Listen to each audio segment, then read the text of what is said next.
Alerte maximale à Antananarivo. Il est 6 heures du matin, ce 8 novembre 2025, quand les forces spéciales malgaches font une découverte hallucinante. 6 armes de guerre et près de 400 000 euros en liquide cachés dans une villa. Et la cible de cet arsenal ? Le président malgache lui-même. Oui, vous avez bien entendu. Une tentative d'assassinat soigneusement planifiée contre le chef de l'État vient d'être déjouée. Ce qui s'est passé cette nuit-là, entre le 7 et le 8 novembre, dépasse l'imagination. Une opération secrète, des millions en jeu, des armes venues de l'étranger et un plan pour plonger Madagascar dans le chaos. Restez bien jusqu'à la fin, car vous allez découvrir l'une des affaires les plus troublantes du continent africain. Et croyez-moi, les révélations sont explosives. Bienvenue sur l'écoute du monde. Likez et abonnez-vous pour rester au cœur de l'actualité mondiale. Pour comprendre cette affaire, il faut remonter 3 semaines en arrière. Madagascar vient alors de vivre une vraie révolution populaire. La jeunesse malgache, surnommée la Gen Z, s'est soulevée contre le régime d'Andry Rajoelina. Le pays entier est descendu dans la rue pendant 3 semaines. Face à la pression, Rajoelina prend la fuite. Et le 17 octobre 2025, c'est le colonel Mikael Randrianirina qui prend le pouvoir. Ce militaire promet de rebâtir le pays, de nettoyer la corruption et de rendre la dignité à son peuple. Mais cette victoire du peuple ne plaît pas à tout le monde. Des forces de l'ombre, puissantes et bien organisées, refusent de voir Madagascar changer. Et elles sont prêtes à tout, même au meurtre, pour reprendre le contrôle. Chaque révolution en Afrique s'accompagne d'une contre-attaque des anciens réseaux. Dès qu'un dirigeant ose s'émanciper, les intérêts bousculés se réorganisent. Le cas malgache montre à quel point certains sont prêts à risquer une guerre civile pour protéger leurs privilèges. Le 6 novembre, les renseignements malgaches reçoivent un tuyau crucial. Un complot d'envergure se prépare. La cible, le colonel Randrianirina lui-même.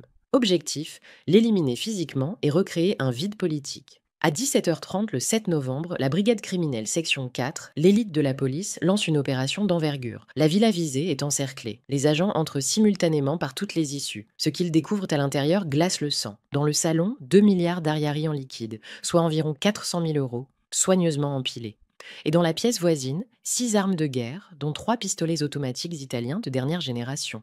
Les 2 hommes sur place sont immédiatement arrêtés, mais leur profil intrigue les enquêteurs. Ce ne sont ni des Européens, ni des Indo-Pakistanais. Ce sont des hommes d'affaires installés depuis des années à Madagascar, en apparence respectables. Ces profils montrent que le danger ne vient pas toujours de l'extérieur. Parfois, le système pourrit de l'intérieur. Des élites économiques, infiltrés dans le pays, peuvent devenir les relais d'un coup d'État. La ligne entre hommes d'affaires et mercenaires financiers est souvent très fine.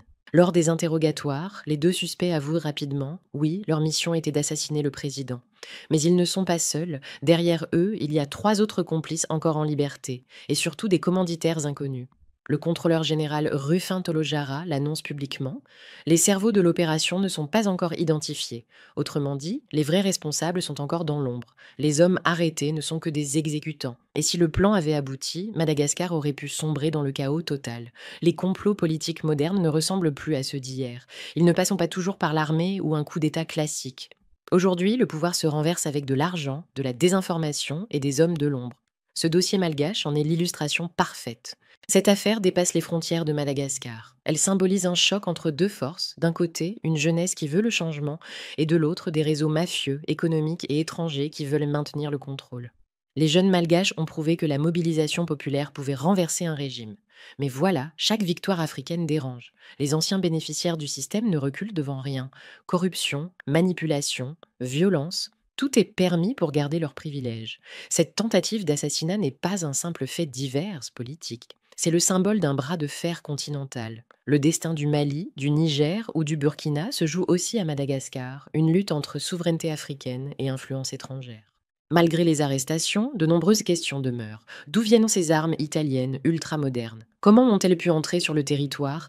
Qui a débloqué ces fonds massifs juste avant l'opération ? Et surtout, qui tire réellement les ficelles ? Les enquêteurs suivent plusieurs pistes, celle d'un réseau international, mêlant anciens proches du pouvoir, intérêts étrangers et trafiquants d'armes. Les services malgaches coopèrent déjà avec des partenaires régionaux pour remonter la filière. Mais tant que les commanditaires ne seront pas identifiés, le danger plane toujours sur le président. Quand un président veut nettoyer la corruption, il s'attaque à un monstre tentaculaire. Un monstre avec des ramifications dans la finance, la politique et la criminalité. Le colonel Randrianirina vient de découvrir que la lutte contre ce monstre se paie au prix fort. Les prochains jours seront décisifs pour Madagascar. Le colonel Randrianirina n'a toujours pas pris la parole publiquement, mais ses proches affirment qu'il reste déterminé à poursuivre les réformes.